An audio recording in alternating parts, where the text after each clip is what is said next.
کریم فرماتے ہیں انا دعوت ابراہیم، اے میرے صحابہ میری پیدائش سے 2000 سال پہلے صحنہ کعبہ میں ابراہیم و اسماعیل نے جس رسول کے آنے کے بارے میں دعا کی تھی، انا دعوت ابراہیم، میں ابراہیم کی اسی دعا کا نتیجہ۔ سبحان اللہ۔ آگے آقا ارشاد فرماتے ہیں وَبُشْرَى عِیسیٰ، اور میں عیسیٰ کی بشارت ہوں، میں نوید عیسوی ہوں۔ اب عیسیٰ علیہ السلام کی کیا خوشخبری ہے، آئیے یہ بھی قرآن سے جانے۔ قرآن میں ارشاد ربانی ہے وَمُبَشِّرٌ بِرَسُولٍ يَأْتِي مِن بَعْدِهِ اسْمُهُ أَحْمَدُ۔ جب عیسیٰ علیہ السلام کو آسمان پر اٹھایا جانا ہوا، عیسیٰ علیہ السلام نے اس سے پہلے قوم سے خطاب کر کے فرمایا میری قوم میں خوشخبری سناتا ہوں ایک ایسے رسول کے آنے کی جو میرے بعد آئیں گے اور ان کا نامی اس میں گرامی احمد ہوگا۔ آقا فرماتے ہیں عیسیٰ نے 570 سال پہلے جس پیغمبر کے آنے کی خوشخبری دی تھی اور نام بھی بتا دیا تھا، میرے صحابہ میں وہی پیغمبر ہوں۔ دو چیز۔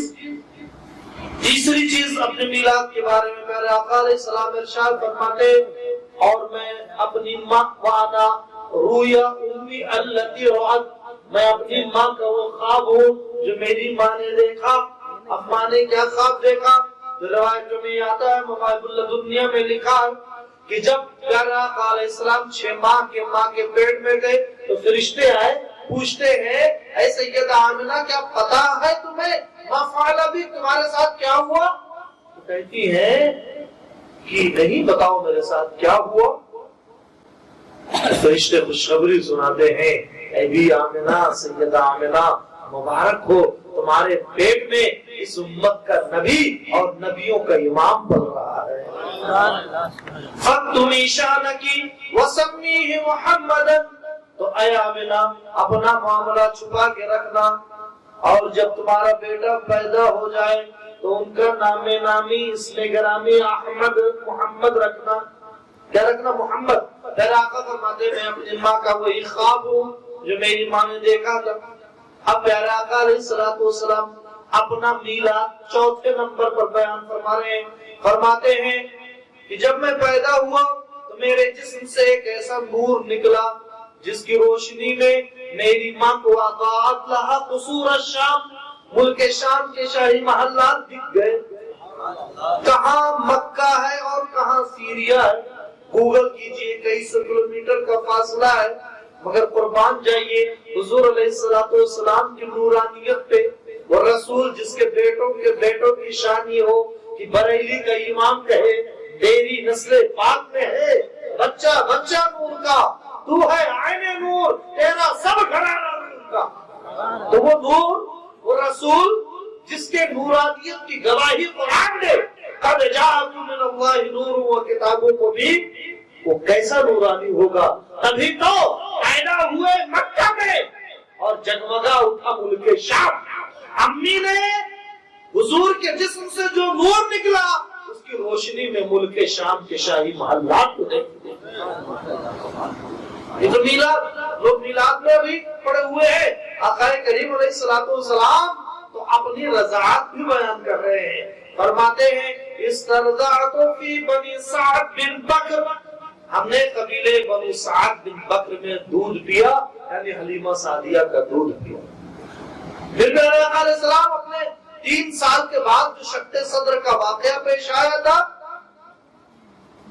اس واقعے کو پیارے آقا علیہ السلام بیان فرماتے ہیں جو ڈھیر لمبی حدیث پاک میں نے بتا دیا۔ مسند احمد ابن حنبل کی حدیث پاک ہے۔ لوگ کہتے ہیں میلاد پڑھنے کا ثبوت کہاں سے ہے؟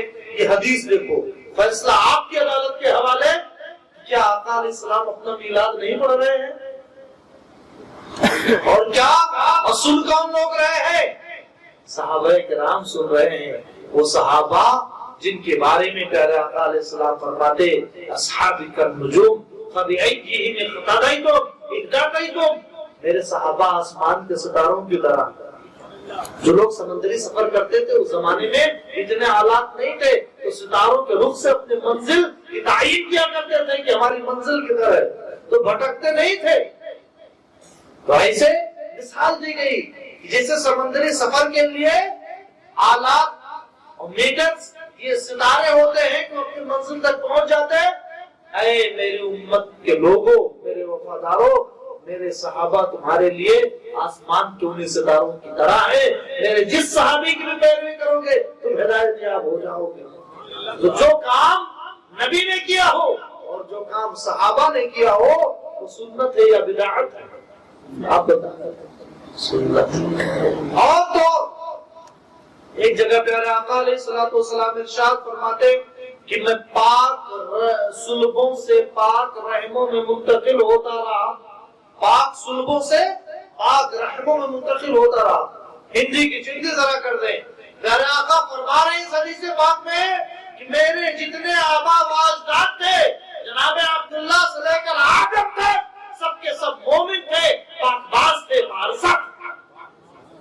اور آقا فرماتے میری جتنی بھی مائیں، دادیاں، نانیاں ہیں، جناب آمنہ سے لے کر جناب حفصہ تک، سب کے سب طاہرہ، طیبہ، پاک باز اور پارسک.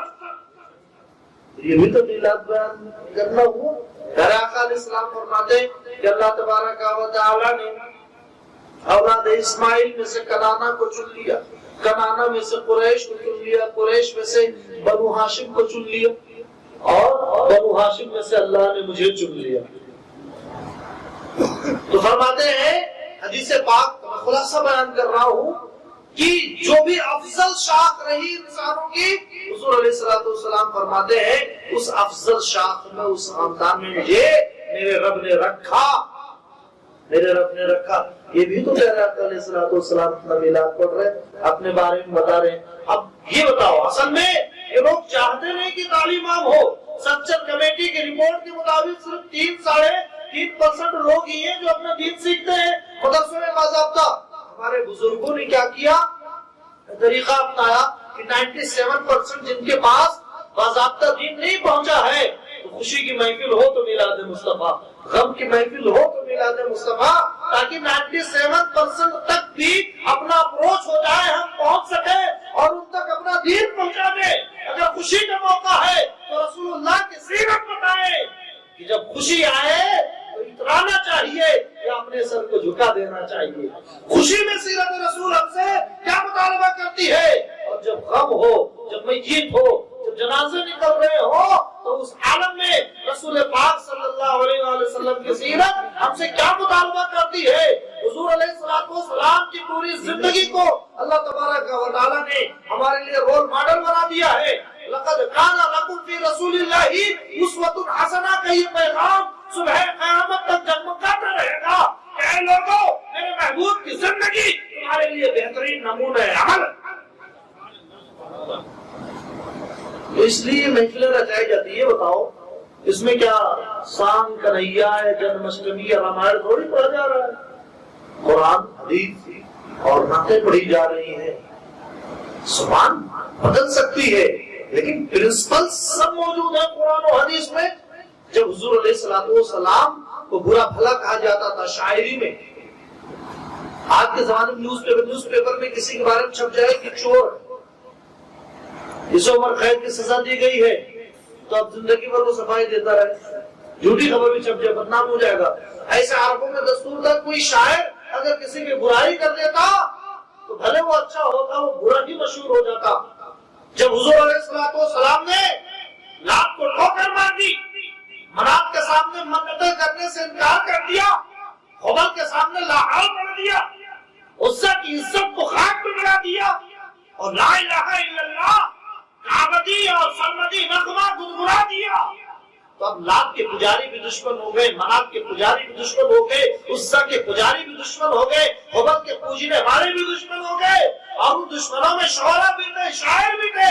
وہ حضور علیہ الصلوۃ والسلام کی برائیاں لکھنے لگے، آپ کی ہجو کرنے لگے، مذمت بیان کرنے لگے، تو حسان ابن ثابت کھڑے ہو گئے، عبداللہ ابن رواحہ کھڑے ہو گئے، عباس جو رسول اکرم علیہ الصلوۃ والسلام کے چچا ہے، عباس بن عبد المطلب، وہ کھڑے ہو گئے اور وہ جانے جانا کی شان میں ترانے گنگنانے لگے. جب حسان جواب دیتے تو پیارے آقا فرماتے اللہم ایدہ بروح القدس، اے اللہ میرے حسان کی جبریل کے ذریعہ مدد.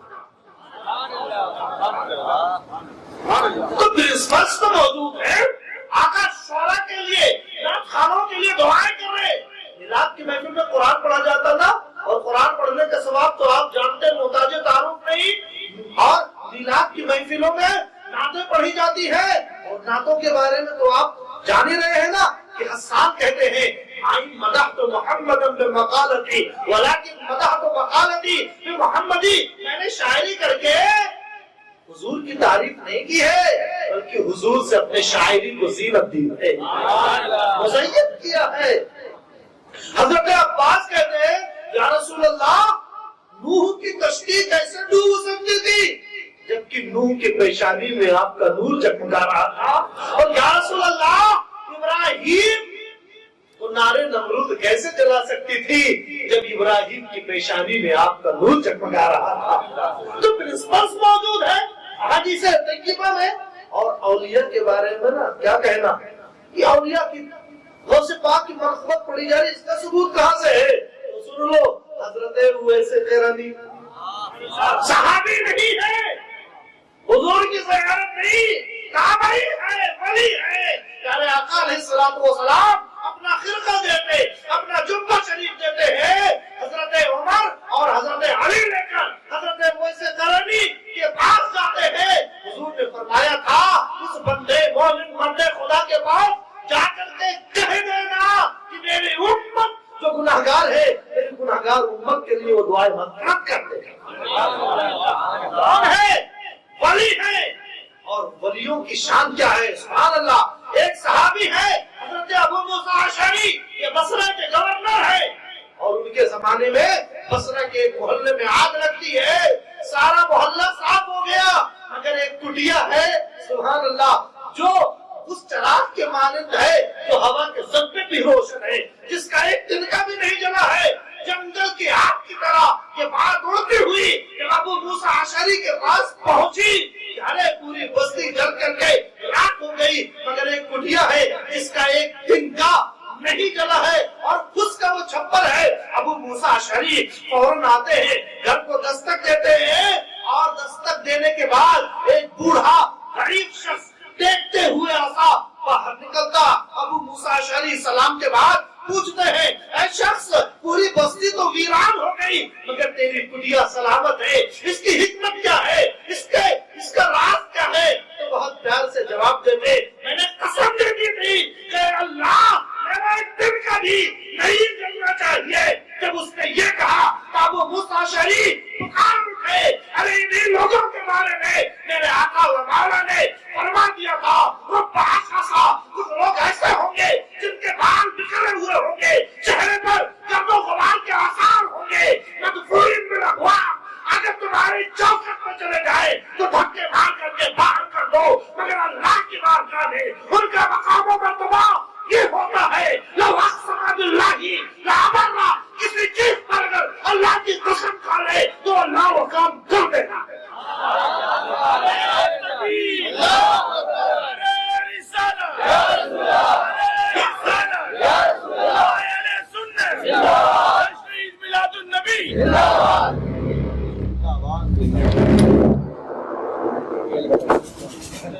دل ختم ہو جائے